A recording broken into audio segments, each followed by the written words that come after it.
Las Confesiones de San Agustín, una producción de la Orden de San Agustín y la Orden de Agustinos Recoletos.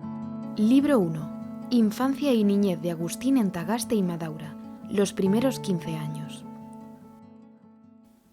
Capítulo 1. Invocación al Señor. Grande eres, Señor, y muy digno de alabanza. Grande tu poder y tu sabiduría no tiene medida. Y pretende alabarte el hombre, pequeña parte de tu creación, y precisamente el hombre, que revestido de su mortalidad, lleva consigo el testimonio de su pecado y el testimonio de que resistes a los soberbios.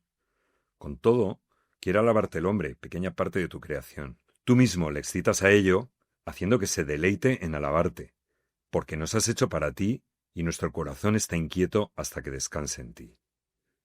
Dame, Señor, a conocer y entender qué es primero, si invocarte o alabarte, o si es antes conocerte que invocarte. Mas ¿quién habrá que te invoque si antes no te conoce? Porque no conociéndote, fácilmente podrá invocar una cosa por otra. ¿Acaso más bien no habrás de ser invocado para ser conocido?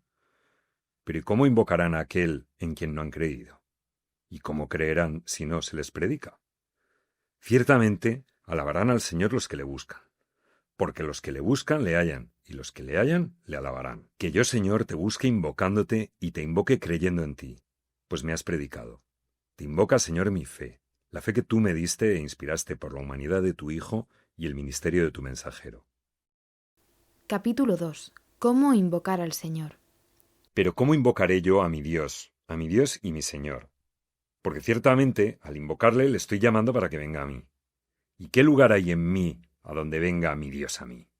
¿Qué punto hay en mí a donde Dios se me haga presente, el Dios que ha creado el cielo y la tierra? ¿Es verdad, Señor, que hay algo en mí que pueda abarcarte? ¿Acaso te abarca el cielo y la tierra que tú has creado, y dentro de los cuales me creaste también a mí? ¿O es tal vez que porque nada de lo cuanto es puede ser sin ti, te abarca todo lo que es? Pues si yo soy, efectivamente, ¿por qué pido que vengas a mí, cuando yo no sería si tú no fueses en mí?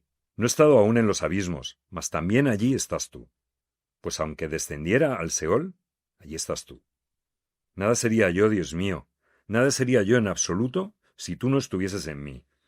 Pero ¿no sería mejor decir que yo no sería en modo alguno si no estuviese en ti, de quién, por quién y en quién son todas las cosas? Así es, Señor, así es.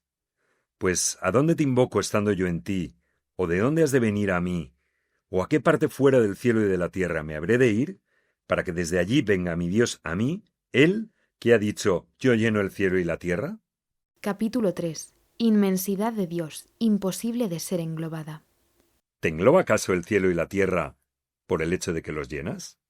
¿O es más bien que los llenas y aún sobra por no poderte abrazar? ¿Y dónde habrás de echar eso que sobra de ti una vez llenos el cielo y la tierra? ¿Pero es que tienes tú acaso necesidad de ser contenido en algún lugar? Tú que contienes todas las cosas, puesto que las llenas conteniéndolas. Porque no son los vasos llenos de ti los que te hacen estable, ya que aunque se quiebren, tú no te has de derramar, y si se dice que te derramas sobre nosotros, no es cayendo tú, sino levantándonos a nosotros, ni es dilatándote tú, sino recogiéndonos a nosotros. Pero las cosas todas que llenas, ¿las llenas todas con todo tu ser? ¿O tal vez por no poderte contener totalmente todas, contienen una parte de ti? ¿Y esa parte tuya la contienen todas y al mismo tiempo? ¿O más bien cada una la suya, mayor las mayores y menor las menores? ¿Pero es que hay en ti alguna parte mayor y alguna menor? ¿Acaso no estás todo en todas partes sin que haya cosa alguna que te contenga totalmente? Capítulo 4. ¿Qué es Dios en sí y para el hombre? Pues ¿qué es entonces, mi Dios? ¿Qué repito, sino el Señor Dios? ¿Y qué Señor hay fuera del Señor o qué Dios fuera de nuestro Dios? Sumo, óptimo, poderosísimo, omnipotentísimo, misericordiosísimo y justísimo, secretísimo y presentísimo, hermosísimo y fortísimo, estable e incomprensible, inmutable, mudando todas las cosas, nunca nuevo y nunca viejo, renueva todas las cosas y conduce a la vejez a los soberbios sin ellos saberlo, siempre obrando y siempre en reposo, siempre recogiendo y nunca necesitado, siempre sosteniendo, llenando y protegiendo, siempre creando, nutriendo y perfeccionando, siempre buscando y nunca falto de nada. Amas y no sientes pasión. Tienes celos y estás seguro. Te arrepientes y no sientes dolor. Te airas y estás tranquilo. Mudas de obra, pero no de consejo. Recibes lo que encuentras y nunca has perdido nada. Nunca estás pobre y te gozas con los lucros. No eres avaro y exiges usuras. Te ofrecemos de más para hacerte nuestro deudor, pero ¿quién es el que tiene algo que no sea tuyo, pagando tú deudas que no debes a nadie y perdonando deudas sin perder nada con ello? ¿Y qué es cuanto hemos dicho, Dios mío, vida mía, dulzura mía santa? ¿O qué es lo que puede decir alguien cuando habla de ti? Al contrario, ay de los que te silencian, porque no son más que mudos charlatanes. Capítulo 5. ¿Qué es Dios para el alma y el alma para Dios? ¿Quién me dará descansar en ti? ¿Quién me dará que vengas a mi corazón y le embriagues, para que olvide mis maldades y me abrace contigo, único bien mío? ¿Qué es lo que eres para mí? Apiádate de mí para que te lo pueda decir. ¿Y qué soy yo para ti, para que me mandes que te ame? Y si no lo hago, te aires contra mí y me amenaces con ingentes miserias. ¿Acaso es ya pequeña la misma de no amarte? Ay de mí. Dime por tus misericordias, Señor y Dios mío, que eres para mí. Di a mi alma, yo soy tu salud. Dilo de forma que yo lo oiga. Los oídos de mi corazón están ante ti, Señor. Ábrelos y di a mi alma, yo soy tu salud. Que yo corra tras esa voz y te dé alcance. No quieras esconderme tu rostro. Muera yo, para que no muera y pueda así verle. Angosta es la casa de mi alma para que vengas a ella, sea ensanchada por ti. Ruinosa está, repárala. Hay en ella cosas que ofenden tus ojos, lo confieso y lo sé. Pero ¿quién la limpiará? ¿O a quién otro clamaré fuera de ti? De los pecados ocultos, líbrame, Señor, y de los ajenos, perdona a tu siervo. Creo, por eso hablo. Tú lo sabes, Señor. ¿Acaso no he confesado ante ti mis delitos contra mí, oh Dios mío, y tú has remitido la impiedad de mi corazón? No quiero contender en juicio contigo, que eres la verdad, y no quiero engañarme a mí mismo, para que no se engañe a sí misma mi iniquidad. No quiero contender en juicio contigo, porque si miras a las iniquidades, Señor, ¿quién, Señor, subsistirá? Capítulo 6. Cómo el hombre es todo de Dios desde su origen. Con todo, permíteme que hable en presencia de tu misericordia, yo, tierra y ceniza. Permíteme que hable, porque es a tu misericordia, no al hombre, mi burlador, a quien hablo. Tal vez también tú te reirás de mí, mas vuelto hacia mí tendrás compasión de mí. ¿Y qué es lo que quiero decirte, Señor? Sino que no sé de dónde he venido aquí, a esta, digo, vida mortal o muerte vital. No lo sé, pero me recibieron los consuelos de tus misericordias, según tengo oído a mis padres carnales, del cual y en la cual me formaste en el tiempo, pues yo de mí nada recuerdo. Me recibieron, digo, los consuelos de la leche humana, de la que ni mi madre ni mis nodrizas se llenaban los pechos, sino que eras tú quien por medio de ellas me daba el alimento aquel de la infancia, según tu ordenación y los tesoros dispuestos por ti hasta en el fondo mismo de las cosas. Tuyo era también el que yo no quisiera más de lo que me dabas, y que mis nodrizas quisieran darme lo que tú les dabas, pues era ordenado el afecto con el que querían darme aquello de que abundaban en ti, ya que era un bien para ellas el recibir yo aquí el bien mío de ellas, aunque realmente no era de ellas, sino tuyo por medio de ellas, porque de ti proceden, ciertamente, todos los bienes, oh Dios, y de ti, Dios mío, pende toda mi salud. Todo esto lo conocí más tarde, cuando me diste voces por medio de los mismos bienes que me concedías interior y exteriormente, porque entonces lo único que sabía era mamar, aquietarme con los halagos, llorar las molestias de mi carne y nada más. Después empecé también a reír, primero durmiendo, luego despierto. Esto han dicho de mí, y lo creo, porque así lo vemos también en otros niños, pues yo de estas cosas mías no tengo el menor recuerdo. Poco a poco comencé a darme cuenta dónde estaba y a querer dar a conocer mis deseos a quien me los podía satisfacer, aunque realmente no podía, porque aquellos estaban dentro y estos fuera, y por ningún sentido podían entrar en mi alma. Así que agitaba los miembros y daba voces, signos semejantes a mis deseos, los pocos que podía y como podía, aunque verdaderamente no se les semejaban. Pero si no era complacido, bien porque no me habían entendido, bien porque me era dañoso, me indignaba. Con los mayores, porque no se me sometían, y con los libres, por no querer ser mis esclavos, y de unos y otros me vengaba con llorar. Tales he conocido, que son los niños que yo he podido observar y que yo fuera tal, más me lo han dado ellos a entender sin saberlo, que no los que me criaron sabiéndolo. Pero he aquí que mi infancia hace tiempo que murió, pese a que yo vivo. Pero dime, Señor, tú que siempre vives y nada muere en ti, porque antes del comienzo de los siglos y antes de todo lo que tiene antes, existes tú. Y eres Dios y Señor de todas las cosas, y se hallan en ti las causas de todo lo que es inestable, y permanecen los principios inmutables de todo lo que cambia, y viven las razones sempiternas de todo lo temporal. Dime a mí, que te lo suplico, oh Dios mío, di misericordioso, a este mísero tuyo, dime, ¿por qué ventura sucedió esta mi infancia a otra edad mía ya muerta? ¿Será esta aquella que llevé en el vientre de mi madre? Porque también de esta se me han hecho algunas indicaciones y yo mismo he visto mujeres embarazadas. Y antes de esto, dulzura mía, Dios mío, ¿qué? ¿Fui yo alguien en alguna parte? Dímelo, porque no tengo quien me lo diga, ni mi padre, ni mi madre, ni la experiencia de otros, ni mi memoria. ¿Acaso te ríes de mí porque debo saber estas cosas y me mandas que te alabe y te confiese por aquello que he conocido de ti? Te confieso, Señor de cielos y tierra, alabándote por mis comienzos y mi infancia, de los que no tengo memoria, pero diste al hombre conjeturar de sí por otros y que creyese en muchas cosas, aun por la simple autoridad de mujerzuelas.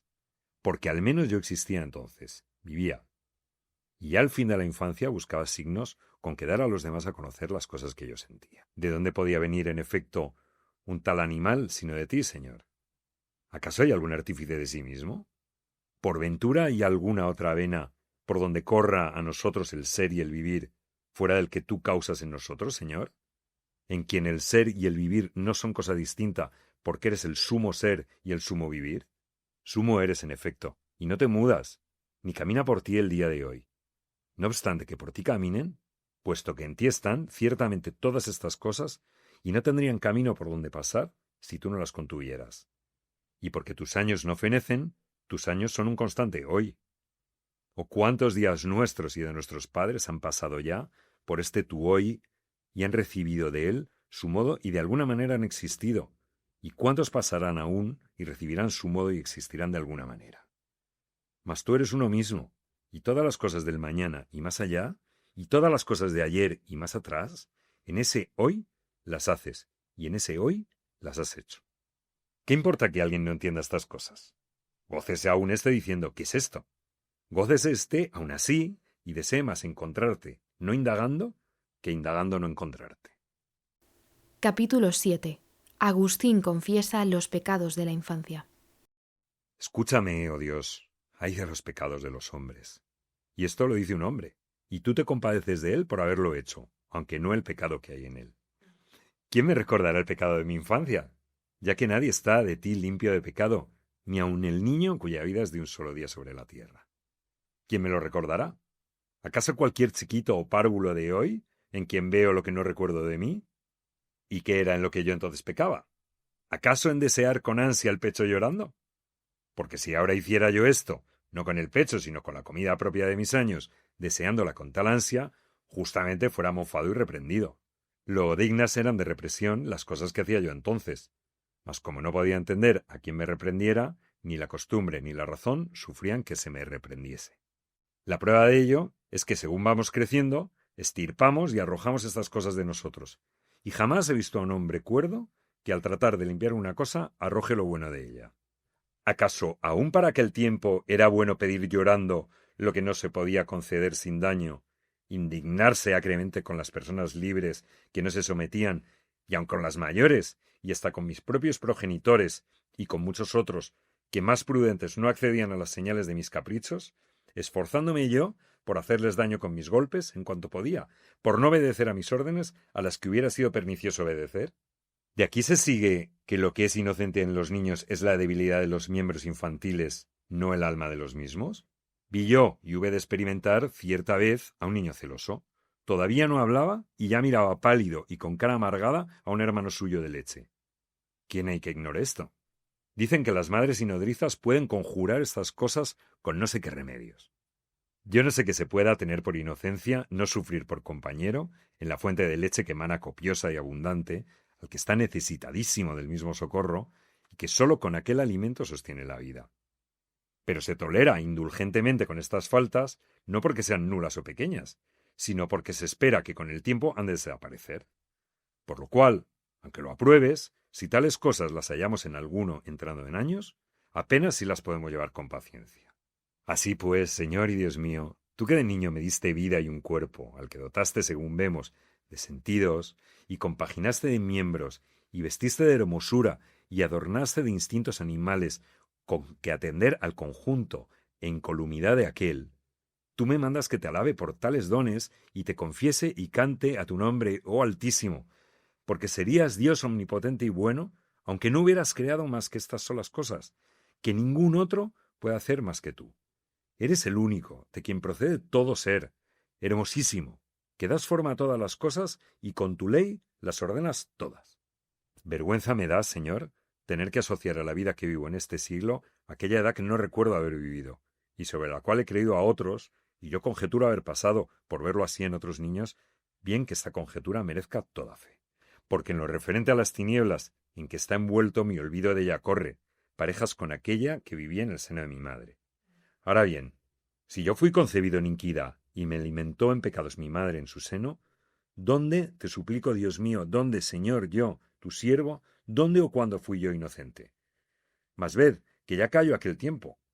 ¿A qué ya ocuparme de él cuando no conservo de él vestigio alguno? Capítulo 8. Describe cómo comenzó a hablar. ¿No fue acaso caminando de la infancia hacia aquí como llegué a la puericia? O mejor decir, ¿vino hasta a mí y suplantó a la infancia sin que aquella se retirase? Porque ¿a dónde podía ir? Con todo, dejó de existir. Pues ya no era yo infante que no hablase, sino niño que hablaba. Recuerdo esto, pero cómo aprendí a hablar lo advertí después. Ciertamente no me enseñaron esto los mayores presentándome las palabras con cierto orden de método, como luego después me enseñaron las letras, sino yo mismo, con el entendimiento que tú me diste, Dios mío, al querer manifestar mis sentimientos con gemidos y voces varias y diversos movimientos de los miembros, a fin de que satisficiesen mis deseos, y ver que no podía todo lo que yo quería, ni a todos los que yo quería. Así pues, cuando éstos nombraban alguna cosa, la fijaba yo en la memoria, y si al pronunciar de nuevo tal palabra movían el cuerpo hacia tal objeto, entendía y colegía que aquel objeto era el denominado con la palabra que pronunciaban cuando lo querían mostrar.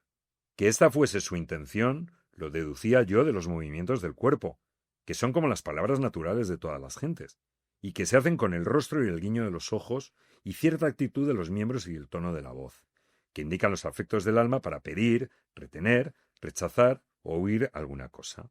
De este modo, de las palabras, puestas en varias frases y en sus lugares y oídas repetidas veces, iba coligiendo yo poco a poco los objetos que significaban, y vencida la dificultad de mi lengua, comencé a dar a entender mis quereres por medio de ellas. Así fue como empecé a usar los signos comunicativos de mis deseos con aquellos entre quienes vivía, y entré en el fondo del proceloso mar de la sociedad, pendiente de la autoridad de mis padres y de las indicaciones de mis mayores. Capítulo 9. Miserias y juegos de la infancia. Oh Dios mío, ¿y qué de miserias y engaños no experimenté aquí cuando se me proponía a mí, niño, como norma de buen vivir, la obediencia a mis preceptores para brillar en este mundo y sobresalir en las artes de la lengua, con las cuales después pudiese lograr honras humanas y falsas riquezas? A este fin me pusieron a la escuela, para que aprendiera las letras, en las cuales ignoraba yo, infeliz de mí, lo que había de utilidad. Con todo, si era perezoso en aprenderlas, era azotado. Sistema alabado por los mayores, muchos de los cuales, que llevaron este género de vida antes que nosotros, nos trazaron caminos tan trabajosos por los que se nos obligaba a caminar, multiplicando así el trabajo y dolor a los hijos de Adán. Pero dimos por fortuna con hombres que te invocaban, Señor, y aprendimos de ellos a sentirte, en cuanto podíamos, como un ser grande que podía, aun no apareciendo a los sentidos, escucharnos y venir en nuestra ayuda. De ahí que siendo niño comencé a invocarte como a mi refugio y amparo, y en tu vocación rompí los nudos de mi lengua, y aunque pequeño, te rogaba ya con no pequeño afecto que no me azotasen en la escuela. Y cuando tú no me escuchabas, lo cual era para mi instrucción, reíanse los mayores y aun mis mismos padres, que ciertamente no querían que me sucediese ningún mal de aquel castigo, grande y grave mal mío entonces. Por ventura, Señor, ¿hay algún alma tan grande unida a ti con tan subido afecto? ¿Hay alguna, digo, pues también puede producir esto cierta estolidez? ¿Hay, repito, alguna que unida a ti con piadoso afecto llegue a tal grandeza de ánimo que desprecie los potros y los garfios de hierro y demás instrumentos de martirio, por huir de los cuales se te dirigen súplicas de todas las partes del mundo, y así se reía de ellos, amando a los que acervísimamente lo temen, como se reían nuestros padres de los tormentos con que de niños éramos afligidos por nuestros maestros? Porque en verdad ni los temíamos menos, ni te rogábamos con menos fervor que nos librases de ellos. Con todo, pecábamos escribiendo o leyendo, estudiando menos de lo que se exigía de nosotros. Y no era ello por falta de memoria o ingenio, que para aquella edad me lo diste, Señor, bastantemente, sino porque me deleitaba el jugar, aunque no otra cosa hacían los que castigaban esto en nosotros. Pero los juegos de los mayores se cohonestaban con el nombre de negocios, en tanto que los de los niños eran castigados por los mayores, sin que nadie se compadeciese de los unos ni de los otros, o más bien de ambos, a no ser que haya un buen árbitro de las cosas que apruebe el que me azotasen, porque jugaba a la pelota y con este juego impedía que aprendiera más prontamente las letras, con las cuales de mayor había de jugar más perniciosamente. ¿Acaso hacía otra cosa el mismísimo que me azotaba, quien si en alguna cuestioncilla era vencido por algún colega suyo, era más atormentado de la cólera y envidia que yo cuando en un partido de pelota era vencido por mi compañero? Capítulo 10. Por amor al juego, abandona el estudio. Con todo pecaba, Señor mío, ordenador y creador de todas las cosas de la naturaleza, mas solo ordenador de los pecados. Pecaba yo, Señor, Dios mío, obrando contra todas las órdenes de mis padres y de aquellos mis maestros, porque podía después usar bien las letras que querían que aprendiese, cualquiera que fuese la intención de los míos. Porque no era yo desobediente por ocuparme en cosas mejores, sino por amor del juego, buscando en los combates soberbias victorias y halagar mis oídos con falsas fabulillas, con las cuales irritasen más la comezón, al mismo tiempo que con idéntica curiosidad se encandilaban mis ojos más y más por ver espectáculos, que son los juegos de los mayores, juegos que quien los da goza de tan gran dignidad que casi todos desean esto para sus hijos, a quienes, sin embargo, sufren de buen grado que los maltraten, cuando con tales espectáculos se retraen del estudio, por cuyo medio tienen la ilusión de que puedan llegar algún día a ser promotores de tales espectáculos. Mira, Señor, estas cosas misericordiosamente y libéranos de ellos a los que ya te invocamos. Mas libra también a los que aún no te invocan, a fin de que te invoquen y sean igualmente libres. Capítulo 11. El nombre de Jesús y el deseo de Agustín de recibir el bautismo. Siendo todavía niño, oí ya hablar de la vida eterna, que nos está prometida por la humildad de nuestro Señor Dios, que descendió hasta nuestra soberbia y fue signado con el signo de la cruz, y se me dio a gustar su sal desde el mismo vientre de mi madre, que esperó siempre mucho en ti. Tú viste, Señor, cómo cierto día, siendo un niño, fui presa repentinamente de un dolor de estómago que me abrasaba y puso en trance de muerte.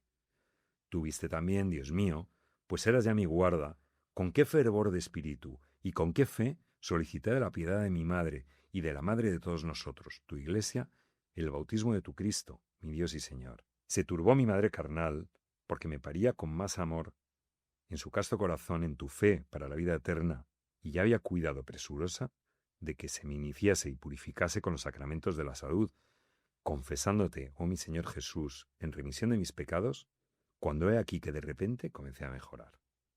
Y se difirió en vista de ello mi purificación, juzgando que sería imposible que si vivía no me volviese a manchar y que el reato de los delitos cometidos después del bautismo es mucho mayor y más peligroso. Por ese tiempo creía yo, creía ella y creía toda la casa, excepto solo mi padre, quien sin embargo no pudo vencer en mí el ascendiente de la piedad materna para que dejara de creer en Cristo como él no creía. Porque cuidaba solícita a mi madre de que tú, Dios mío, fueses para mí padre, más bien que aquel, en lo cual tú le ayudabas a triunfar de él, a quien no obstante sería mejor servía, porque en ello te servía a ti, que lo tienes así mandado. Pero quisiera saber, Dios mío, te suplico, si tú gustas también de ello, ¿por qué razón se difirió entonces el que yo fuera bautizado? Si fue para mi bien el que aflojaran, por decirlo así, las riendas del pecar, o si no me las aflojaron. ¿De dónde nace ahora el que de unos y de otros llegue a nuestros oídos de todas partes. Dejadle que obre, que todavía no está bautizado. Sin embargo, que no digamos de la salud del cuerpo, dejadle que reciba aún más heridas, que todavía no está sano. Cuánto mejor me hubiera sido recibir pronto la salud y que mis cuidados y los de los míos se hubieran empleado en poner sobre seguro bajo tu tutela la salud recibida de mi alma que tú me hubieses dado. Mejor fuera, sin duda. Pero como mi madre preveía ya cuántas y cuán grandes olas de tentaciones me amenazaban después de la niñez, quiso ofrecerles más bien la tierra de donde había de ser formado, que no ya la misma imagen. Capítulo 12. Aversión de Agustín a las primeras letras. En esta mi niñez, en la que había menos que temer por mí que en la adolescencia, no gustaba yo de las letras y odiaba el que me urgiesen a estudiarlas. Con todo, era urgido y me hacían gran bien. Quien no hacía bien era yo, que no estudiaba sino obligado, pues nadie que obra contra su voluntad obra bien, aun siendo bueno lo que hace. Tampoco los que me urgían obraban bien.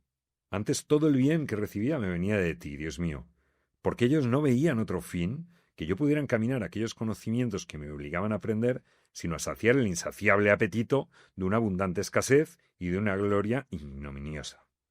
Mas tú, Señor, que tienes numerados los cabellos de nuestra cabeza, usabas del error de todos los que me apremiaban a estudiar para mi utilidad y del mío en no querer estudiar para mi castigo, del que ciertamente no era indigno, siendo niño tan chiquito y tan gran pecador. Así que de los que no obraban bien, tú sacabas bien para mí, y de mis pecados mi justa retribución. Porque tú has ordenado, y así es, que todo ánimo desordenado lleva en sí mismo inserto un castigo. Capítulo 13. Antipatía al griego, retóricas y cantilenas matemáticas. ¿Cuál era la causa de que yo odiara las letras griegas en las que siendo niño era imbuido? No lo sé, y ni aun ahora mismo lo tengo bien averiguado. En cambio, me agradaban las latinas con pasión. No las que enseñan los maestros de primaria, sino las que explican los llamados gramáticos, porque aquellas primeras, en las que se aprende a leer y escribir y contar, no me fueron menos pesadas y enojosas que las letras griegas. Mas ¿de dónde podía venir aún esto sino del pecado y de la vanidad de la vida, por ser carne y viento que camina y no vuelve? Porque sin duda que aquellas letras primeras, por cuyo medio podía llegar, como de hecho ahora puedo, a leer cuanto hay escrito y a escribir lo que quiero, eran mejores, por ser más útiles, que aquellas otras en las que se me obligaba a retener los errores de no sé qué Eneas, olvidado de los míos, y a llorar a Dido muerta, que se suicidó por amores, mientras yo, muy miserable, me sufría a mí mismo con ojos enjutos, muriendo para ti con tales cosas. Oh Dios, vida mía. Porque, ¿qué cosa más miserable que el que un mísero no tenga misericordia de sí mismo, y llorando la muerte de Dido, suicida por amor de Eneas, no llore su propia muerte por no amarte a ti, oh Dios, luz de mi corazón, pan interior de mi alma, virtud fecundante de mi mente y seno amoroso de mi pensamiento? No te amaba y fornicaba lejos de ti, y fornicando oía de todas partes. Bien, bravo, porque la amistad de este mundo es adulterio contra ti, y si le gritan a uno, bien, bravo, es para que tenga vergüenza de no ser así. Y no llorando esto, lloraba Dido muerta, que buscó su última hora en el hierro, en tanto que yo buscaba tus últimas criaturas, dejándote a ti y yendo como tierra tras la tierra, hasta el punto que si entonces me hubiera prohibido leer tales cosas, me hubieran causado dolor por no leer lo que me dolía. No obstante, semejante demencia es tenía por cosa más noble y provechosa que las letras en las que se aprende a leer y escribir. Mas ahora, Dios mío, grite en mi alma tu verdad y diga, no es así, no es así. Antes, aquella primera instrucción es absolutamente mejor que esta, puesto que yo prefería olvidar antes todas las aventuras de Eneas y demás fábulas por el estilo, que no saber leer y escribir. Ya sé que de las puertas de las escuelas de los gramáticos penden unos velos o cortinas, pero estos no son tanto para velar el secreto cuanto para encubrir el error. No den voces contra mí aquellos que ya no temo, mientras te confieso a ti las cosas de que gusta mi alma y descanso en la detestación de mis malos andares, a fin de que ame tus buenos caminos.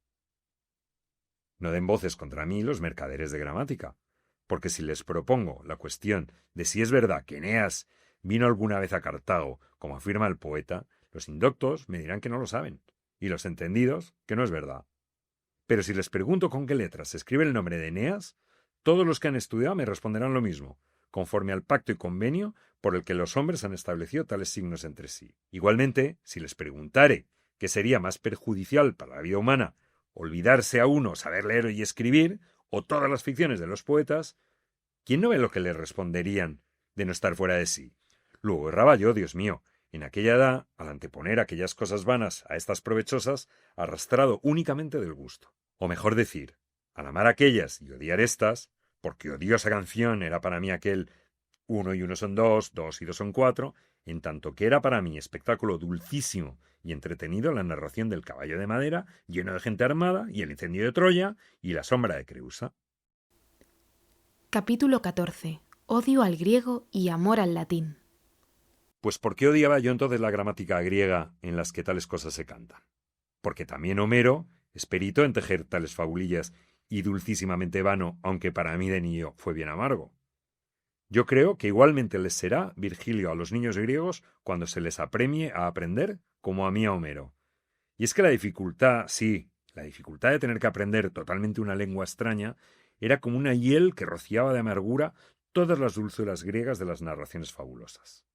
Porque todavía no conocía yo palabra de aquella lengua y ya se me instaba con vehemencia, con crueles terrores y castigos, a que la aprendiera. En cambio, del latín, aunque siendo todavía infante, no sabía tampoco ninguna.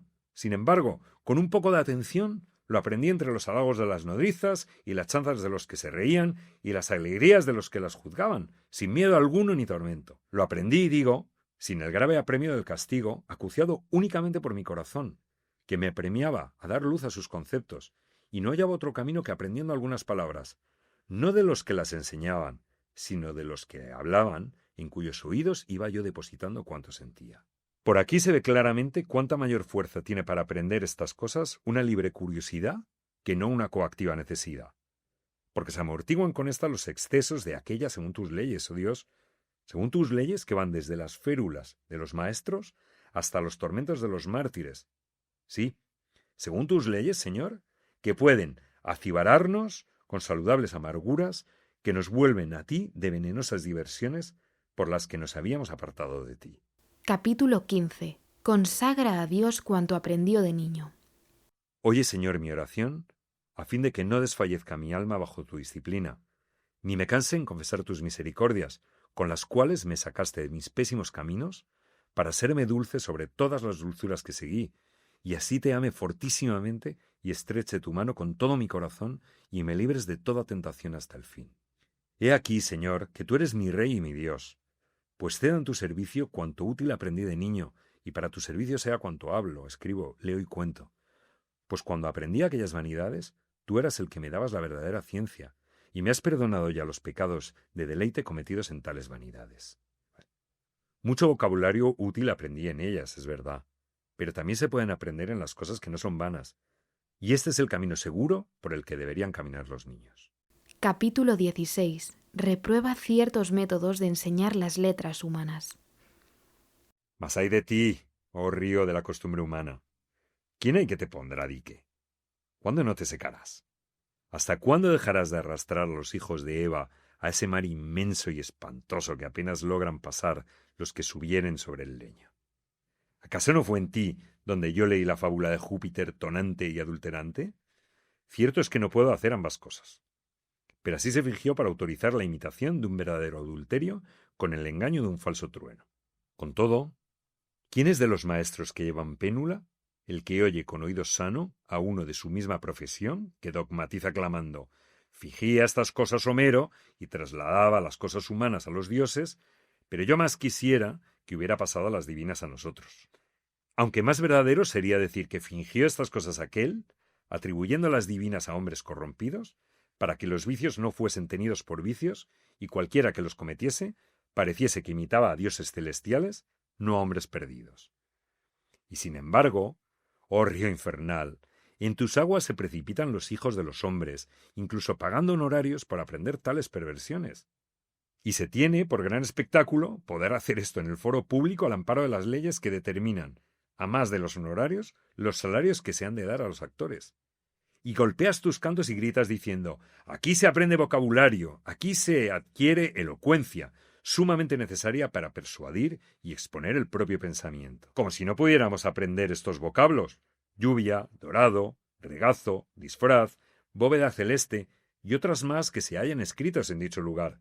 Si Terencio no nos introdujese a un joven perdido que se propone Júpiter como modelo de esturpo, al contemplar una pintura mural en la que se representaba el mismo Júpiter en el momento en que, según dicen, envió una lluvia de oro sobre el regazo de Dánae, engañando con semejante truco a la pobre mujer. Y ved cómo se excitaba la lujuria a la vista de tan celestial maestro. ¿Y qué Dios? Dice. Nada menos que el que hace retumbar la bóveda del cielo con enorme trueno. ¿Y yo, hombrecillo, no iba a hacer lo mismo? Pues lo hice, sí, y con mucho gusto. De ningún modo, con semejante torpeza se aprenden mejor aquellas palabras, sino que con tales palabras se perpetra más atrevidamente semejante torpeza. No condeno yo las palabras que son como vasos selectos y preciosos, sino el vino del error que maestros ebrios nos propinaban en ellos, y del que si no bebíamos éramos azotados sin que se nos permitiese apelar a otro juez sobrio. Y no obstante, Dios mío, en cuya presencia ya no ofrece peligro mi recuerdo, confieso que aprendí estas cosas con gusto y en ellas me deleité, miserable, siendo por esto llamado niño de grandes esperanzas. Capítulo 17. Uno de los ejercicios escolares más frecuentes. Permíteme, señor, que diga también algo de mi ingenio, don tuyo, y de los delirios en que lo empleaba. Se me proponía como asunto, cosa muy inquietante para mi alma, así como por el premio de la alabanza o deshonra, como por el temor a los azotes, que dijese las palabras de la diosa Juno, airada y dolorida por no poder alejar de Italia al rey de los teucros, que jamás había oído yo que Juno las dijera.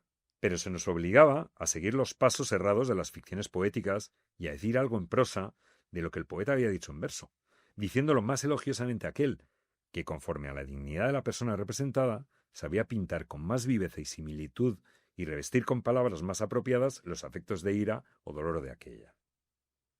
Pero ¿de qué me servía, oh vida verdadera, Dios mío, de qué me servía que yo fuera aplaudido más que todos mis coetáneos y condiscípulos? ¿No era todo aquello humo y viento? ¿Acaso no había otra cosa en que ejercitar mi ingenio y mi lengua?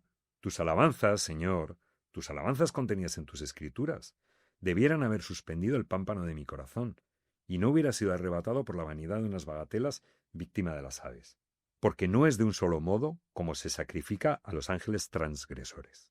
Capítulo 18.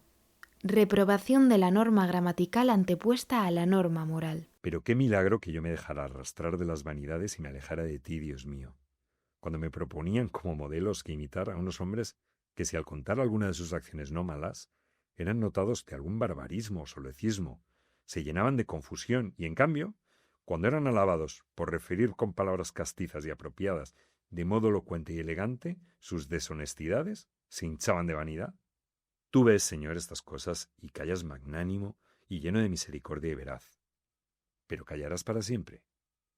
Pues saca ahora de este espantoso abismo al que te busca, y tienes sed de tus deleites, y te dice de corazón, busqué, Señor, tu rostro, Señor, buscaré. Pues lejos está de tu rostro quien anda en afecto tenebroso, porque no es con los pies del cuerpo, ni recorriendo distancias, como nos acercamos o alejamos de ti. ¿Acaso aquel tu hijo menor buscó caballos, o carros, o naves, o voló con alas invisibles, o hubo de mover las tablas para irse a aquella región lejana donde disipó lo que habías dado, oh Padre dulce en dárselo y más dulce aún en recibir andrajoso?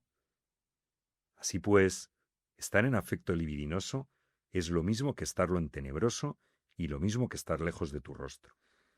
Mira, Señor, Dios mío, y mira paciente como sueles mirar, de qué modo guardan diligencias los hijos de los hombres los pactos sobre las letras y las sílabas recibidos de los primeros hablistas, y en cambio descuidan los pactos eternos de salud perpetua recibidos de ti. De tal modo que si alguno de los que saben o enseñan las reglas antiguas sobre los sonidos pronunciase contra las leyes gramaticales la palabra homo sin aspirar la primera letra, desagradaría más a los hombres que si contra tus preceptos odiase a otro hombre siendo hombre. Como si el hombre pudiese tener enemigo más pernicioso que el mismo odio con que se irrita contra él, o como si se pudiera causar a otro mayor estrago persiguiéndole que al que causa a su propio corazón odiando. Y ciertamente que no es tan interior la ciencia de las letras como la conciencia que manda no hacer a otro lo que uno no quiere sufrir. O cuán íntimo eres tú, que habitando silencioso en los cielos, Dios solo grande, Con la ley inmutable vas derramando cegueras de escarmiento sobre las concupiscencias ilícitas. Cuando el hombre, anheloso de fama de elocuencia, persiguiendo a su enemigo con odio feroz ante un juez rodeado de gran multitud de hombres, se guarda muchísimo de que por un lapsus lingüe no incurra en un error morfológico inter hominibus y no le importa que con el furor pasional le eliminen entre los hombres ex hominibus. Capítulo 19. Describe algunos de los pecados de su infancia escolar. En el umbral de tales costumbres, inferid de mí, yacía yo de niño, y de semejante arena era aquella palestra en que yo me ejercitaba, y en la que temía más incurrir en un barbarismo si lo cometía, que cuidado de no tener envidia a quienes no incurrían en él. Estas cosas, Dios mío, te digo y confieso, en las cuales era alabado de aquellos a quienes agradar era entonces para mí vivir honestamente, porque no veía yo el abismo de torpeza en que me habría arrojado lejos de tus ojos. Y aun entre ellos, ¿quién más deforme que yo, que con ser tales todavía les desagradaba, engañando con infinidad de mentiras a mis ayos, maestros y padres, por amor del juego y por el deseo de ver espectáculos frívolos e imitarlos con juguetona inquietud? También hacía algunos hurtos de la despensa de mis padres y de la mesa, ya provocado por la gula, ya también por tener que dar a los niños que me vendían el gusto de jugar conmigo, aun cuando ellos se divirtiesen igualmente que yo. En el juego andaba yo frecuentemente a caza de victorias fraudulentas, vencido del vano deseo de sobresalir. Sin embargo, ¿qué cosa había yo que quisiera menos sufrir y que yo reprendiese más atrozmente en otros si lo descubría, que aquello mismo que yo le hacía a los demás? Más aún, si por casualidad era yo cogido en la trampa y me lo echaban en cara, me ponía furioso antes que ceder. ¿Y es esta la inocencia infantil? No, señor, no lo es, te lo confieso, Dios mío. Porque estas mismas cosas que se hacen con los ayos y maestros por causa de las nueces, pelotas y pajarillos, se hacen cuando se llega a mayor edad con los prefectos y reyes por causa del dinero, de las fincas y siervos, del mismo modo que a las férulas se suceden suplicios mayores. Luego, cuando tú, Rey nuestro, dijiste, de tales es el reino de los cielos, quisiste, sin duda, darnos en la pequeñez de su estatura infantil un símbolo de humildad. Capítulo 20. Recapitulación de todo el libro. Con todo, Señor, gracias te sean dadas a ti, excelentísimo y óptimo Creador y Gobernador del universo, Dios nuestro, aunque te hubieses contentado con hacerme solo niño. Porque aun entonces era, vivía, sentía y tenía cuidado de mi integridad, vestigio de tu secretísima unidad por la cual existía. Guardaba también con el sentido interior la integridad de los otros mis sentidos, y me deleitaba con la verdad en los pequeños pensamientos que sobre cosas pequeñas formaba. No quería que me engañasen, tenía buena memoria y me iba instruyendo con la conversación. Me deleitaba la amistad, huía del dolor, abyección e ignorancia. ¿Qué hay en un viviente como este que no sea digno de admiración y alabanza? Pues todas estas cosas son dones de mi Dios, que yo no me los he dado a mí mismo, y todos son buenos, y todos ellos soy yo. Bueno es el que me hizo, y aún Él es mi bien. A Él quiero ensalzar por todos estos bienes que integraban mi ser de niño. En lo que pecaba yo entonces era en buscar en mí mismo y en las demás criaturas, no en Él, los deleites, grandezas y verdades, por lo que caía luego en dolores, confusiones y errores. Gracias a ti, dulzura mía, gloria mía, esperanza mía y Dios mío, gracias a ti por tus dones. Pero guárdamelos tú para mí. Así me guardarás también a mí, y se aumentarán y perfeccionarán los que me diste, y yo seré contigo, porque tú me diste la existencia. Libro 1. Infancia y niñez de Agustín en Tagaste y Madaura. Los primeros 15 años. Has escuchado las Confesiones de San Agustín, texto cedido por la Federación Agustiniana Española. Traducción de Fray Ángel Custodio Vega Rodríguez Agustino, revisada por Fray José Rodríguez Díez, Agustino Recoleto. Narrado por los miembros de la familia agustiniana, de la Orden de San Agustín y la Orden de Agustinos Recoletos. Producción Blanca Serrano. Producción ejecutiva, Oficina de Comunicación de la Orden de Agustinos Recoletos. Esta obra es una coproducción de la Orden de San Agustín y la Orden de los Agustinos Recoletos.